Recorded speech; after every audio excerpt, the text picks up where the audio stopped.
ဒီနေ့ကျွန်တော်တို့ဆွေးနွေးသွားမယ့်စာအုပ်ကတော့ James ရဲ့နာမည်ကျော်စာအုပ် Speak Like Churchill, Stand Like Lincoln ပဲဖြစ်ပါတယ်။ဒီစာအုပ်မှာ Winston Churchill, Abraham Lincoln, Martin Luther King တို့လိုသမိုင်းတစ်လျှောက်အကြီးမြတ်ဆုံးခေါင်းဆောင်တွေရဲ့အောင်မြင်တဲ့ဟောပြောမှုပုံစံတွေနဲ့လှုပ်ဝက်ချက်တွေကိုစူးစီးတင်ပြထားပါတယ်။ကိုယ့်ရဲ့စကားပြောဆိုမှုစွမ်းရည်ကိုဘယ်လိုအစိမ့်မြင့်တင်မလဲပရိသတ်ကိုဘယ်လိုဆွဲဆောင်နိုင်မလဲဆိုတဲ့အကြောင်းတွေကိုမျှဝေပေးသွားမှာဖြစ်ပါတယ်။အကြီးမြတ်ဆုံးသောစကားပြောသူတွေစကားလုံးလှလှတွေသုံးယုံနဲ့မအောင်မြင်ပဲ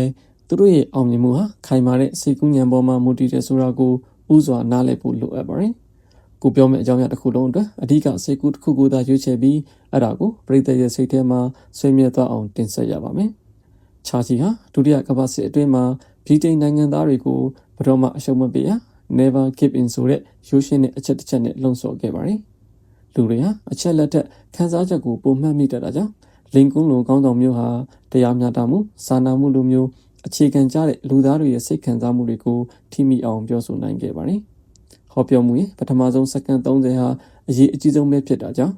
စိတ်ဝင်စားစရာကောင်းတဲ့ပုံမြင်မိကွန်းဒါမှမဟုတ်အံ့အားသင့်စရာကိန်းဂဏန်းတစ်ခုနဲ့ပရိသတ်ရဲ့အာယုံကိုချက်ချင်းဖန်ဆဖို့လိုအပ်ပါတယ်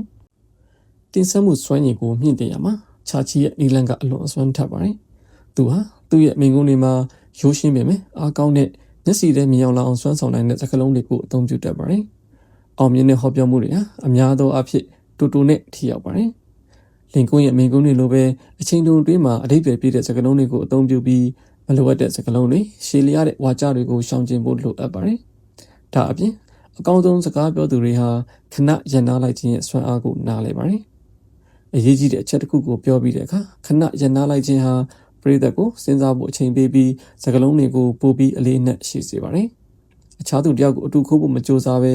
ကိုယ်ပိုင်စတိုင်အတိုင်းတဘာဝကျပြီးရိုးသားမှုရှိတဲ့ပုံစံဟာပရိသတ်ရဲ့ယုံကြည်မှုကိုအလွယ်တကူရရှိစေပါတယ်။စကားပြောခြင်းကပါးစပ်နဲ့ပြောတာမှကခန္ဓာကိုယ်တစ်ခုလုံးနဲ့ပြောဆိုခြင်းဖြစ်တာကြောင့်ခန္ဓာကိုယ်ဘာသာစကားကလည်းအင်မတန်အရေးကြီးပါတယ်။ Abraham Lincoln ကပခုံးကိုဖြောင်းတန်းသွားထားပြီးတည်ငြိမ်စွာရပ်တည်တတ်ပါတယ်။ဒီလိုကိုဟန်အနေထားကသင်ရဲ့ယုံကြည်မှုနဲ့ခိုင်မာမှုကိုပြသပြီးစင်မြင့်ပေါ်မှာရွေးရှားတဲ့အခါမှာတော့ရည်ရွယ်ချက်ရှိရွေးရှားတတ်ဖို့လိုအပ်ပါတယ်။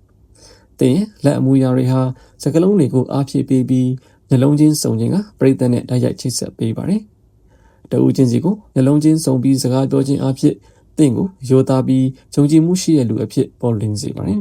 ။အကြီးမြတ်ဆုံးဟောပြောသူတွေတော့မှသူတို့ရဲ့အောင်မြင်မှုဟာလေ့ကျင့်မှုအပေါ်မှာမူတည်တယ်ဆိုတာကိုသိကြပါတယ်။စာရေးသူကပြင်ဆင်မှုဟာကြောက်ရွံ့မှုကိုကျော်လွှားဖို့အကောင်းဆုံးနည်းလမ်းဖြစ်တယ်လို့ဆိုထားပါတယ်။မန်ရှိမှာလေ့ကျင့်ခြင်းအဖြစ်ကိုယ့်ရဲ့မျက်နှာအမူအရာနဲ့ကိုယ်ဟန်အနေထားတွေကိုပြန်လည်ဆန်းစစ်နိုင်ပါတယ်။အရေးကြီးတာကစကားလုံးတိုင်းကိုအလွတ်ကျက်မဲ့အစားအဓိကအချက်လက်တွေကိုမှတ်သားထားသင့်ပါတယ်။မတ်စုတွေစာရွက်တွေမကြာခဏကြည့်တာကိုရှောင်ကျဉ်ဖို့လိုအပ်ပါတယ်။ဒါအပြင်သင်ရဲ့အတန်အတို့အကျဲအတန်အနေထားတွေကိုပြောင်းလဲအသုံးပြုခြင်းဟာလည်းဟောပြောမှုကိုပိုပြီးစိတ်ဝင်စားစရာကောင်းစေတဲ့လိုအပ်ချက်တစ်ခုဖြစ်ပါတယ်။ Speak Like Churchill, Stand Like Lincoln စာအုပ်ကစကားပြောဆိုမှုဟာ